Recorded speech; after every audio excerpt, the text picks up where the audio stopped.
Bonjour et bienvenue sur Se Regarder Voir. Je suis Trémor Balbous et je vous souhaite une belle écoute de ma chronique intitulée cette semaine « Devrions-nous simplement reconnaître que nous avons peur ?» Devrions-nous simplement reconnaître que nous avons peur?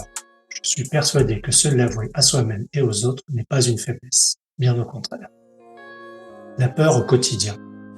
En commençant par moi et en écoutant les personnes que je rencontre quotidiennement, je fais le constat que nombre d'entre nous semblent avancer dans la journée comme des pantins mus par les ficelles invisibles de la peur. Peur d'échouer, de manquer d'un attribut jugé important, d'être dépassé ou abusé. Peur de mal paraître ou d'être licencié. Peur de briller ou crainte du regard des autres. Peur de vivre les émotions inconfortables ou traumatisantes d'un lointain passé. Cette peur, nous en sommes parfois conscients et composons au mieux avec l'information qu'elle nous transmet. Cependant, bien souvent, elle est remplacée, dissimulée par d'autres stratégies comme la négation, l'activité, le pouvoir. Stratégies qui permettent d'éviter de devoir y faire face. Tant que la peur sera vue comme une faiblesse, ces stratégies perdureront. Les répercussions à tous les niveaux. Ces peurs et les stratégies de son évitement ne sont pas sans conséquences sur nous-mêmes et les individus qui nous entourent. Ce sont elles qui nous font nous accrocher à des mirages, disperser notre esprit pour éviter de percevoir l'expérience du moment, ressentie comme désagréable au mieux et souvent insupportable. Ce sont aussi ces peurs qui nous poussent à dominer, à écraser, à imposer aux autres nos idées, nos solutions et nos recettes toutes faites de succès passés.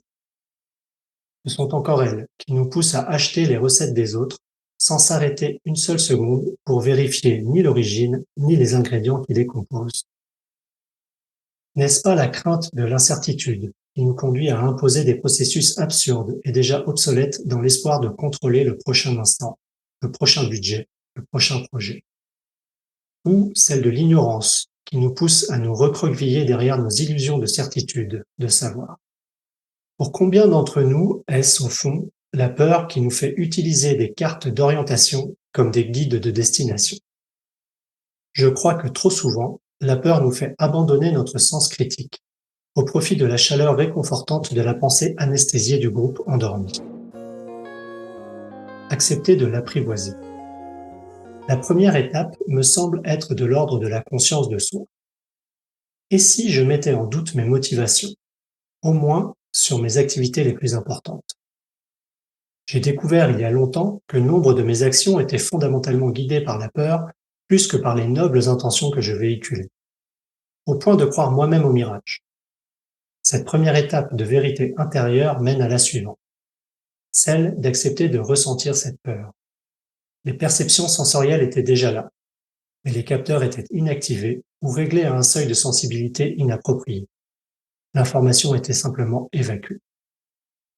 Pour ma part, ça reste désagréable.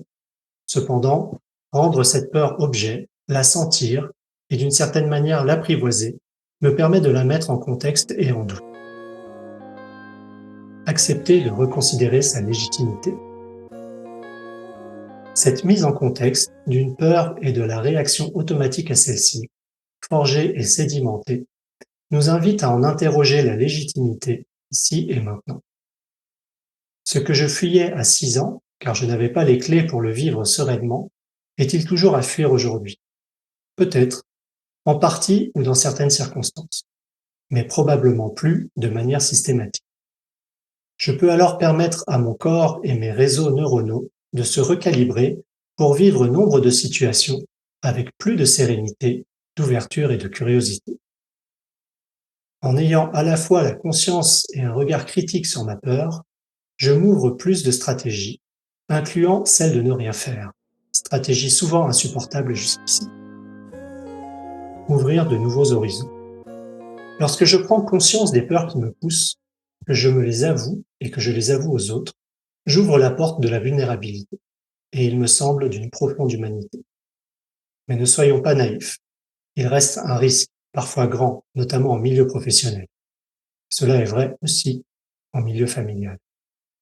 Quand je reconnais que mon organisation agit guidée par une peur invisible, je peux le nommer, le rendre explicite. Je vous invite d'ailleurs à personnaliser ce qui se cache derrière organisation Quelles sont les personnes qui font cette organisation? Quelles sont les peurs de ces personnes qui sont indirectement imposées à toutes et à tous? Lorsqu'une organisation utilise la peur comme stratégie de management, nous pouvons nous sentir paralysés. Il est souvent difficile de sortir de ce schéma. Parmi les différentes stratégies, celle de lister les raisons pour lesquelles je reste ou celle de demander de l'aide à des proches peuvent être une première piste. La dénonciation est malheureusement difficile, voire parfois inutile, dans ce type de contexte. La fuite pour se protéger reste bien souvent l'issue.